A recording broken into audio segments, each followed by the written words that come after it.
Helicopter ಇಂದ ಬರುವಾಗಲೇ ಅದನ್ನ ಸುಟ್ಟಿದ್ದಾರೆ ಅಂತ ಮೈಕ್ನರ್ ಹಾಕಿದ್ದಾರೆ. ನೋಡ್ಬೇಕು, ಅದು ಗೊತ್ತಿಲ್ಲ. ಅದನ್ನ ಅವರೇನೋ ಒಂದು ಸ್ಟೇಟ್ಮೆಂಟ್ ಮಾಡಿದ್ದಾರೆ. ಅದನ್ನ ಅಗತ್ಯ ಬಿದ್ದರೆ, ಅದರ ಅಗತ್ಯತೆ ಇದ್ರೆ ಅದನ್ನ SIT-ನವರು ನೋಡ್ಕೊಳ್ತಾರೆ.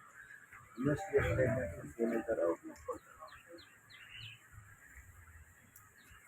ಜಮೀನು ಸಂಬಂಧಪಟ್ಟಂತೆ ಮೂಢ ವಿಚಾರದಲ್ಲಿ 40-50 ವಿಷಯದಲ್ಲಿ ಸೈ ಕೊಡ್ತೀವಿ ಅಂದ್ರೆ ಒಪ್ಪಿಲ್ಲ, ಮತ್ತೆ ಪರಿಹಾರ ಹೋಗ್ತಾರೆ ಅವತ್ತೆ ಮಾರ್ಕೆಟ್ ದರ ಇದೆ ಗೊತ್ತಿದೆ ಅಂತ ಹೇಳಿದ್ರು ಕೂಡ ಒಪ್ಪಿಲ್ಲ ಅಂತ ಹೇಳ್ಬಿಟ್ಟು. ಆದರೆ ಅದ್ರ ಬದಲಾಗಿ ಇವ್ರಿಗೆ ಎರಡನ್ನೂ ತಗೊಳ್ಳೋದ್ರಲ್ಲಿ ಯಾಕೆ ಈ ರೀತಿಯಾಗಿ ಇದು ಮಾಡೋದು ಅನ್ನೋದು ಈಗ ದೊಡ್ಡ ಪ್ರಶ್ನೆ. ಈ ಮೂಢದವರು ಅಧಿಕಾರಿಗಳು ಬಹಿರಂಗ ಮಾಡಿರ್ತಾರೆ. ಇಲ್ಲ ನೋಡಿ, ಪದೇ ಪದೇ ಅನೇಕ ಪ್ರಶ್ನೆಗಳನ್ನ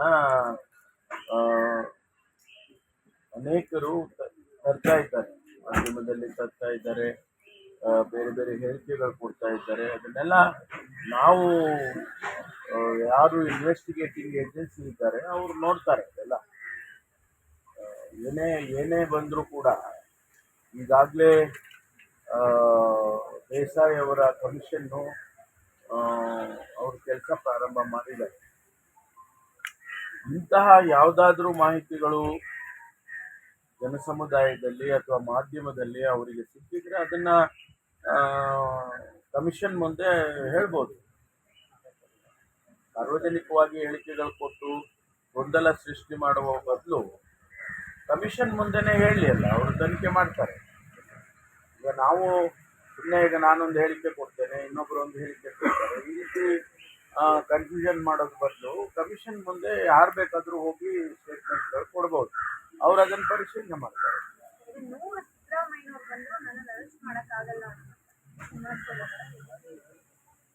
ನಾನು ಇದಕ್ಕೆಲ್ಲ ಕಮೆಂಟ್ ಮಾಡಕ್ ಹೋಗೋದಿಲ್ಲ.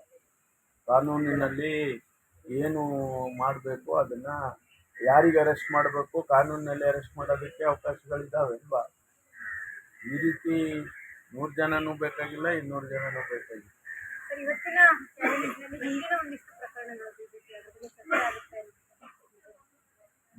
ಜನರಲ್ಲಿ ಆ ಥರದ್ದೇನು ಆಗುತ್ತಿಲ್ಲ. ಜಸ್ಟಿಸ್ ಮೈಕಲ್ ಕುನ್ನಾ ಅವರ ರಿಪೋರ್ಟ್ ಈಗ ಈ ಮಂತ್ ಎಂಡಿಗೆ 31 ಆಗಸ್ಟ್ ಬರ್ತದೆ ಅಂತ ಹೇಳಿ, ಈಗ ಮತ್ತೆ ಅದಕ್ಕೆ ಮತ್ತಷ್ಟು ಕಾನೂನು ಬಲ ಕೊಡೋದಕ್ಕೆ ಅಂದ್ರೆ ಈಗ ಯಾಕಂದ್ರೆ ಕೋವಿಡ್ ನಲ್ಲಿ ದೊಡ್ಡ ಮಟ್ಟದಲ್ಲಿ ಅಕ್ರಮ ಆಗಿದೆ ಅಂತ ಈಗಾಗಲೇ ಮೇಲ್ನೋಟಕ್ಕೆ ಸಾಕ್ತಾ ಇರ್ತಾರೆ. ಏನಾದ್ರು ಅರೆಸ್ಟ್ ಮಾಡೋ ಮಟ್ಟಕ್ಕನ ಹೋಗಿದ್ಯಾ ಅಂತ? ಯಾಕಂದ್ರೆ ವರದಿ ಬರೋವರೆಗೂ ನಾವು ಯಾವುದನ್ನು ಸ್ಪೆಕ್ಯುಲೇಟ್ ಮಾಡಕ್ ಹೋಗಿದ್ವಿ. It will be only speculation. ವರದಿ ಬಂದ ಮೇಲೆ ವರದಿಯಲ್ಲಿ ಏನು ರೆಕಮೆಂಡೇಶನ್ಸ್ ಬರ್ತದೆ ಅದನ್ನ ಸರ್ಕಾರ ಗಮನಿಸುತ್ತೆ ಅಂತ. ನೀವು ಹೇಳಿದಾಗೆ ಯಾರನ್ನೋ ಕ್ರಿಮಿನಲ್ ಪ್ರೊಸೀಡಿಂಗ್ಸ್ ಮಾಡಬೇಕು ಯಾರ್ದೋ ಮೇಲೆ ಅಂತ ಆದರೆ ಅದನ್ನು ಮಾಡ್ತಾರೆ, ಖಂಡಿತ ಮಾಡ್ತಾರೆ. ರೆಕಮೆಂಡೇಶನ್ ಮೇಲೆ ಡಿಪೆಂಡ್ ಆಗುತ್ತೆ. ಸರ್, ಇವತ್ತು ಬಿಜೆಪಿ ರಾಜ್ಯಾದ್ಯಂತ ಪ್ರತಿಭಟನೆ ಮಾಡ್ತೇವೆ. ಇವತ್ತೆಲ್ಲ ಎಲ್ಲ ಕಡೆನೂ ಮುಖ್ಯಮಂತ್ರಿಗಳು ರಾಜೀನಾಮೆ ಕೊಡಬೇಕು ಅಂತ ಹೇಳಿ ಪ್ರತಿಭಟನೆ ಮಾಡ್ತಾ ಇದ್ದಾರೆ ಜಿಲ್ಲಾವಾರು. ಅವರು ಅವರ ಹಕ್ಕು ಅದು ಪ್ರತಿಭಟನೆ ಮಾಡೋದಕ್ಕೆ. ನಾವು ಯಾರು ರಾಜೀನಾಮೆ ಕೊಡುವಂತ ಪ್ರಶ್ನೆನೇ ಬರೋದಿಲ್ಲ, ಅಗತ್ಯನೂ ಇಲ್ಲ. ರಾಜ್ಯಪಾಲರು ಬುಲೆಟ್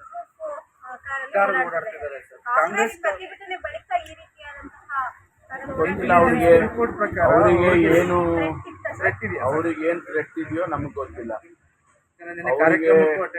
ಅಲ್ಲಲ್ಲ, ಅವ್ರಿಗೆ ಏನ್ ಥ್ರೆಟ್ ಇದೆ ಅಂತ ನಮ್ಗೆ ಗೊತ್ತಿಲ್ಲ. ಯಾರು ಅವರಿಗೆ ಥ್ರೆಟ್ ಪರ್ಸೆಪ್ಷನ್ ಅವ್ರಿಗೆ ಹೇಳಿದ್ದಾರೆ ಅನ್ನೋದು ನಮ್ಗೇನು ಗೊತ್ತಿಲ್ಲ. ಅವರು ಸೆಕ್ಯೂರಿಟಿ ಕೇಳ್ಕೊಂಡಿದ್ದಾರೆ, ಸೆಕ್ಯೂರಿಟಿ ಕೊಟ್ಟಿದ್ದಾರೆ, ವಿಚ್ ಈಸ್ ಎಂಟೈಟ್ಲ್ಡ್.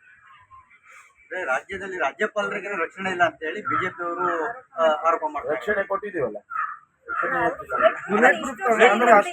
ಈಗ ಅವರಿಗೆ ಭಾರತೀಯ ಜನತಾ ಪಾರ್ಟಿ ಅವರು ಆ ಸನ್ನಿವೇಶವನ್ನ ಕ್ರಿಯೇಟ್ ಮಾಡಿದ್ದಾರೆ.